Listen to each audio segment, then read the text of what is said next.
What's up, Rizzo family? As you are aware, Suge Knight has been a threat to society ever since breaking into the music business in the past. Everyone understood that his name would always be associated with problems, regardless of who you were or what you. Like the text. Suge Knight's attempt to scare 50 Cent completely failed. In fact, even though it had been years, 50 hasn't forgotten and still feels that the Suge Knight should stay out of his way lest things become ugly. As you can see, 50 Cent and the Suge Knight actually had more than one encounter. The reason these two are so interesting is that they are guys you wouldn't want to pick fights with. Let's discuss what exactly made these two attack each other so fiercely, making Suge Knight one of the most infamous names. Suge Knight had several encounters, but the encounters were very different from the ones that Suge usually had.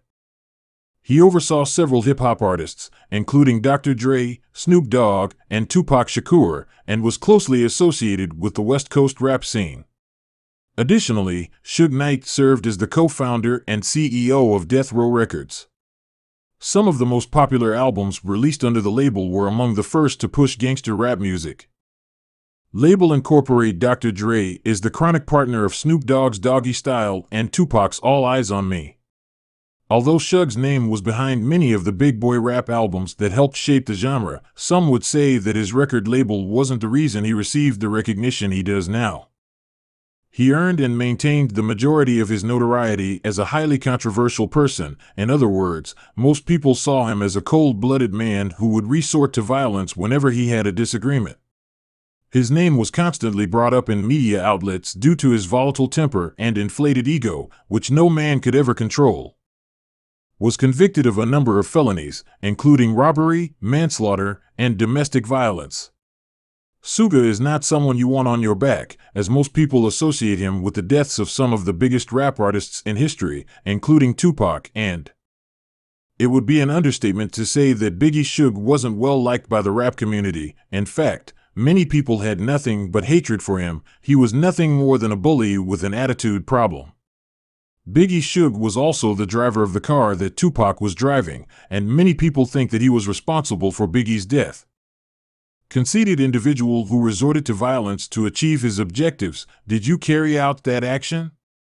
No, you did not. It never occurred. You did not bring him outside to the balcony. It seems that other police reports frequently feature you. Yesterday, there was a pattern in which he had threatened a number of people to force them to see.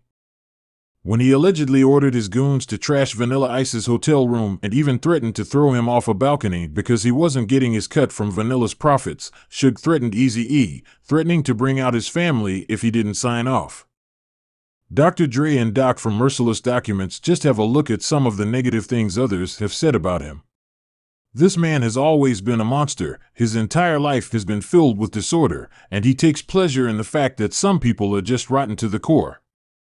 The company's greed and ego should be destroyed, along with the man who is deaf to those who enjoy being evil. It's a sad legacy because there was more than enough money to go around. And in case you're wondering where Suge is these days, to no one's surprise, he's. In addition to being charged with the attempted murder of Clee Sloan, also known as Bone, who suffered severe injuries after she ran him over, he was also sentenced to 28 years in prison for running over Terry Carter, who took his life. Despite shaking, breaking, and threatening numerous people, he remained calm. To add to all of this, there was a man named 50 Cent who, despite everything you could throw at him, he would never intimidate and who was never one to play around with. Everyone knows that 50 cheated death multiple times, the most notable of which was the time he took 9 hits to his body, including his legs, hands, arms, face, and chest as he exposed himself on one occasion. Trauma like that alters you, the wounds mend, but the pain never goes away. For this reason, 50 didn't even flinch when the gunman in the club used a video camera to film him, choosing instead to play it cool. Yes, that is accurate. Here's what actually transpired that day, as recounted by one of the D12 members known only as Strange. Suge Knight once came for 50 Cent during the video filming of one of his most well-known songs, but he did not receive the response he had anticipated. When Shake visited and the meeting occurred, he said that nobody had to move differently on the streets prior to 50 signing with a dubious record label, but that once he was on the dubious roster, things changed forever, and they had to always be prepared for safety. Became the group's top worry because these guys were now superstars. However, fame also brought with it issues, and Suge Knight was one of them. Bizarrely, he talked briefly about his and his gang's lives since 50 was signed, but most definitely shifted. I was referring to the way we were moving, which is to say that we were losing some. As the military would say, we have to move like that. Before him, we wouldn't really have to worry about things like bulletproof automobiles and bulletproof jackets.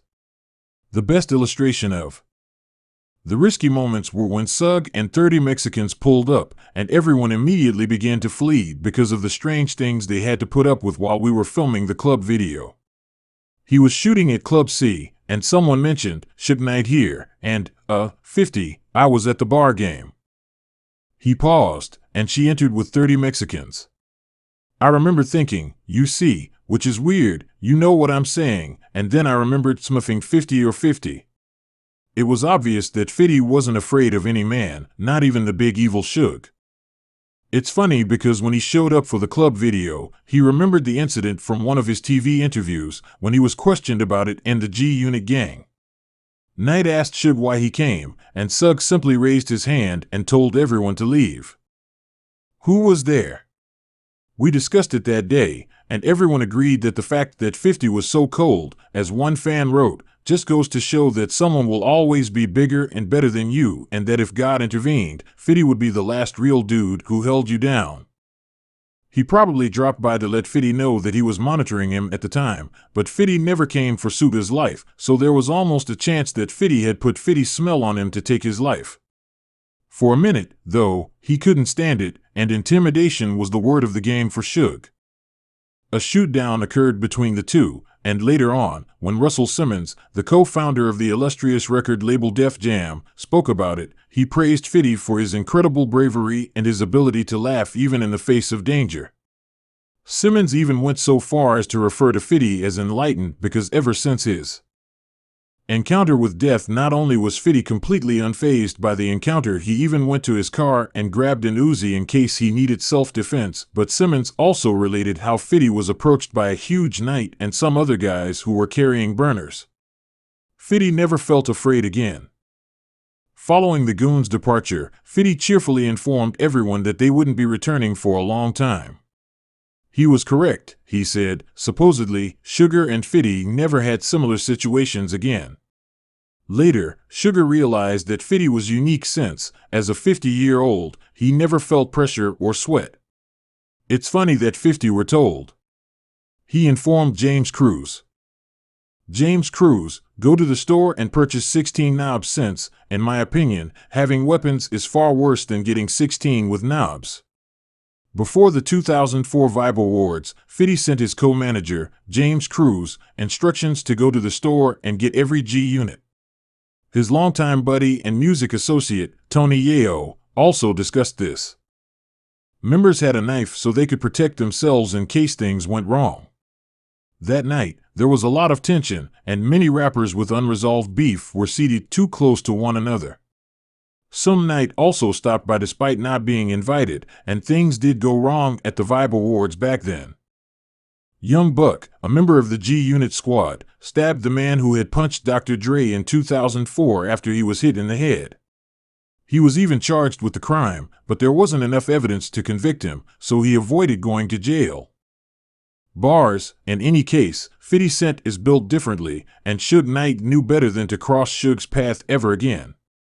What are your thoughts on 50 Cent and the incident he had with Suge? Please share your thoughts in the comments section below. If you enjoyed this video, please make sure to subscribe to our channel and hit that button, and as always, don't forget to maintain a rizzle.